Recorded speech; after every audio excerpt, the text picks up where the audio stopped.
കുടുംബ ബന്ധങ്ങൾ ദൃഢതയുള്ളതാക്കുവാൻ ചില പ്രത്യേക കാര്യങ്ങളിൽ ശ്രദ്ധ കൊടുത്തുകൊണ്ട് കുടുംബാംഗങ്ങളെ ഓരോരുത്തരെയും ചേർത്ത് പിടിക്കേണ്ടതായിട്ടുണ്ട്. കുടുംബത്തിൽ പങ്കുവയ്ക്കലിനാണ് ഏറ്റവും പ്രാധാന്യം.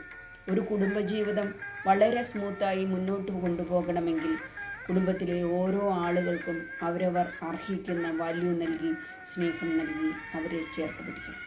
അന്യ ജീവിത സാഹചര്യത്തിൽ നിന്നും വന്ന ഒരു സ്ത്രീയെ ജീവിതത്തിൽ ഇണയായി കൂട്ടിച്ചേർക്കുമ്പോൾ അവർ ഭാര്യ എന്ന നിലയിൽ എല്ലാ രീതിയിലുമുള്ള അംഗീകാരം ലഭിക്കണമെന്ന് ആഗ്രഹിക്കുന്നുണ്ട്.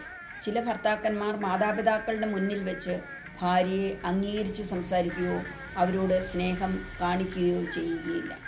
തങ്ങളുടെ വീട്ടിലെ പ്രധാനപ്പെട്ട ചില കാര്യങ്ങൾക്ക് തീരുമാനമെടുക്കുമ്പോൾ ചിലരെങ്കിലും മാതാപിതാക്കളോട് മാത്രമായിരിക്കും ചർച്ച ചെയ്ത് തീരുമാനിക്കുക. ചിലപ്പോൾ ഭാര്യ തന്നെ ഇക്കാര്യം അറിഞ്ഞിട്ട് പോലും ഉണ്ടാവുകയില്ല.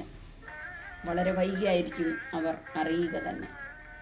അങ്ങനെയുള്ള റിലേഷൻഷിപ്പിൽ ദൃഢത കുറയുക എന്നുള്ളത് സ്വാഭാവികം മാത്രം.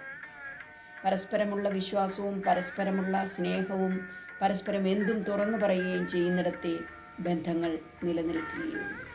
നമ്മളൊന്ന് വീണുപോയാൽ ഭാര്യയുടെ ചുമല് മാത്രമേ ഉള്ളൂ ചാരിയിരിക്കാനെന്നും അവർക്ക് മാത്രമേ നമ്മൾക്കായി ചില കാര്യങ്ങൾ ചെയ്തു തരാൻ കഴിയുകയുള്ളൂ എന്നും തിരിച്ചറിയാതെ കംപ്ലീറ്റായി മാതാപിതാക്കളെ മാത്രം സാറ്റിസ്ഫൈ ചെയ്ത് ജീവിക്കുന്ന ചില ഭർത്താക്കന്മാരുണ്ട്.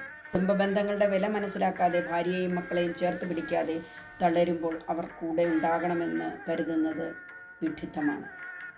ഭാര്യയ്ക്ക് ഭാര്യയുടേതായ സ്ഥാനം നൽകണം, മാതാപിതാക്കൾക്ക് മാതാപിതാക്കളുടേതായ സ്ഥാനം നൽകണം, സഹോദരങ്ങൾക്ക് സഹോദരങ്ങളുടേതായ സ്ഥാനം നൽകണം, കുട്ടികൾക്ക് കുട്ടികളുടേതായ സ്ഥാനം നൽകി അവരെ ചേർത്ത് പിടിക്കണം. ഭാര്യയെ ആത്മാർത്ഥമായി അങ്ങ് സ്നേഹിച്ചു നോക്കിക്കേ. പാർട്ട്ണറുടെ നന്മകളും തിന്മകളും അവരുടെ വികാര വിചാരങ്ങളും ലൈംഗികതയും എന്തും തുറന്നു പറയുകയും എന്തു തീരുമാനങ്ങൾ എടുക്കുമ്പോഴും അവരുമായി ചർച്ച ചെയ്ത് മുന്നോട്ട് പോകുമ്പോഴാണ് ഒരു കുടുംബജീവിതം സന്തോഷകരമായി തീരുന്ന ഒരു കുളിർക്കാറ്റ് പോലെ സ്വച്ഛമായി ഒഴുകുന്നത്. അല്ലാതെ ഭാര്യയും ഭർത്താവും കീരിയും പാമ്പും പോലെ കഴിയുന്നത് എത്ര കഷ്ടകരമാണ്. മറയില്ലാതെ സ്നേഹിക്കുകയും എന്തിനും കൂടെയുണ്ട് എന്ന് പറയുന്ന സ്നേഹം കൊടുക്കുമ്പോൾ തീർച്ചയായും 100 ഇരട്ടി സ്നേഹമായിരിക്കും നിങ്ങൾക്ക് തിരിച്ചു കിട്ടുക.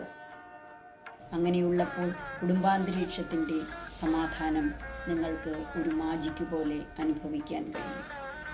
ശ്വാസം നിലയ്ക്കുന്നതുവരെ പരസ്പരം സ്നേഹിച്ച് അങ്ങ് മുന്നോട്ട് പോകും.